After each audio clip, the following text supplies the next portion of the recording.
妹妹被糟蹋了。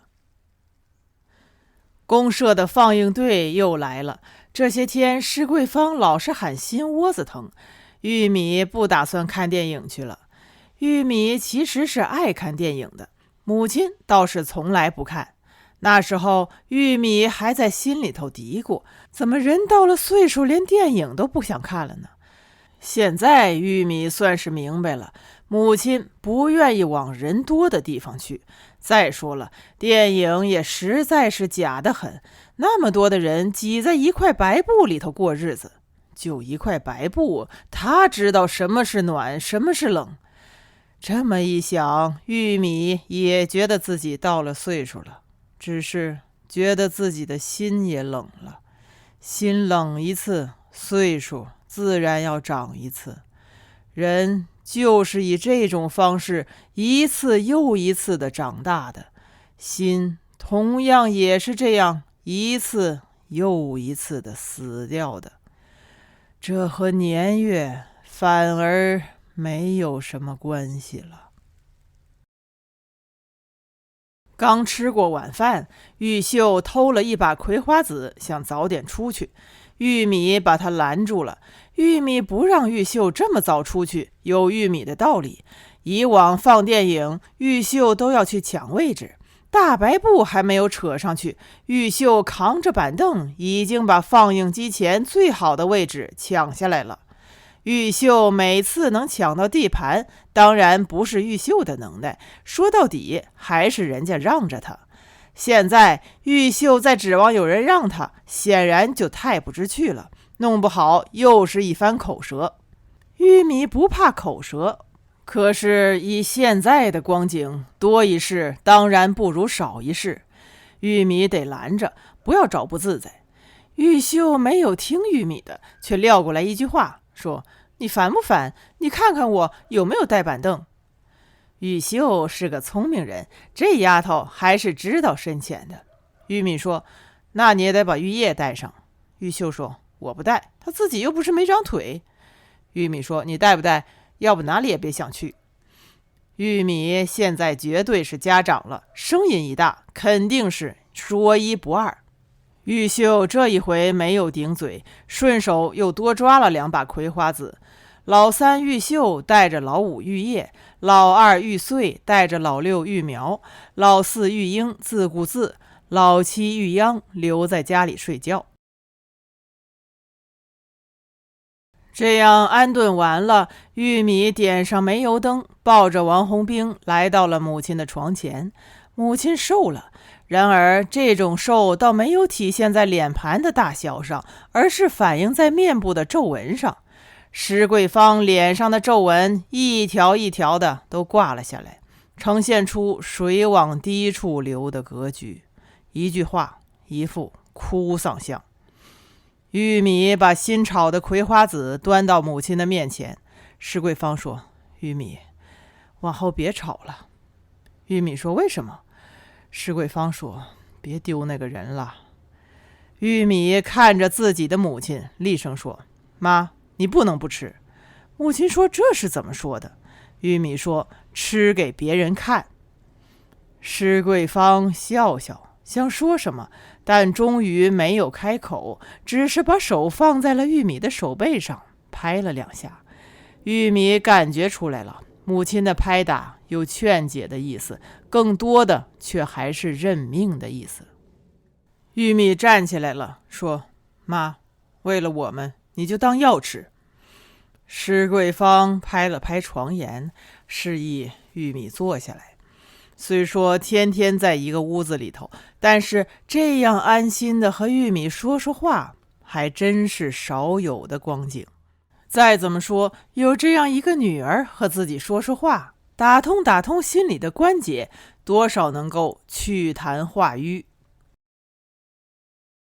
夜很静了，是那种清心寡欲的静。施桂芳听了一会儿，却听出了孤儿寡母的那种静。王洪兵已经睡着了，在玉米的怀里乖巧得很。施桂芳接过来，端详了好大的功夫，他倒是睡得安稳，没心没肺的酣样。施桂芳抬起头来再看玉米，灯芯照亮了玉米的半张脸，玉米的半个面侧被油灯出落得格外标致，只不过另外的半张脸却陷入了暗处，使玉米的神情失去了完整性，有了见首不见尾的深不可测。这时候外面吹过了一阵风，把电影里枪炮的声音吹到这边来了。玉米伸长了脖子，侧着耳朵，十分仔细地从枪炮声中分辨飞机俯冲的声音。施桂芳猜得出玉米这一刻的心思，说：“去看看吧。”玉米没有动，只是望着灯芯，目光专注而又恍惚。施桂芳长长地叹了一口气，灯芯顺着施桂芳的叹息扭了一下腰肢，好像也躲着他了，心思早已经坐飞机了。房间里暗淡了一下，玉米半张明亮的脸即刻也暗淡下去了。施桂芳突然直起了上身，打了一连串的搜嗝，同时用力地拍打着床面，说：“还是这样好，还是这样好啊！”母亲的突发性举动没有一点由头，没有一点过度，吓了玉米一跳。玉米看了看母亲，呼的一下吹灭了煤油灯，说：“早点睡吧。”玉穗带着玉苗回家的时候，玉米已经偎在枕边睡了一小觉了。接下来回来的是玉英，玉米坐在床沿关照他们几个用水。玉米要等的其实是玉叶，玉叶这丫头真是个假小子，懒得很，你要是不逼着她，她就是不肯用水，钻进被窝一捂，一双脚臭得要了命，身上还骚烘烘的。玉叶由玉米带着睡，除了玉米，谁还肯和玉叶的那双臭脚过一个被窝？电影已经散了，玉叶还不回来，一定是玉秀拉着玉叶在外头疯。玉米知道玉秀的心思，有玉叶陪着，回家之后他才好把屎盆子往别人的头上扣。等了一会儿，外面已经没有什么动静了，玉秀和玉叶还没有回来。玉米生气了，玉米披上棉袄，拔上2只鞋后跟，怒冲冲地出门去了。玉米最后在打谷场的大草垛旁边找到玉秀和玉叶。电影早就散场了，大草垛的旁边围了一些人，还亮着一盏马灯。玉米大声喊：“玉秀，玉叶！”没有声音回应，草垛旁边的脑袋却一起转了过来，四周黑漆漆的，只有转过来的脸被马灯的光芒自下而上照亮了，悬浮在半空，呈现出古怪的明暗关系。他们不说话，几张脸就那么毫无表情地嵌在夜色之中，鬼气森森的。玉米怔了一下，一股不祥的预感在胸口迅速地飞窜。玉米走上去，人们让开了。玉秀和玉叶的下身一丝不挂，傻乎乎地坐在稻草上。玉秀、玉叶的身上到处都是草屑，草屑缀满了乱发、牙缝和嘴角。玉秀一动不动，眼睛在眨巴，但目光却已经死了。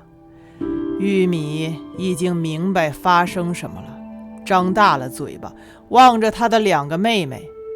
围在旁边的人看了看玉米，丢下马灯，一个又一个离开了。他们的背影融入了夜色，夜色里空无一人，但更像站满了人。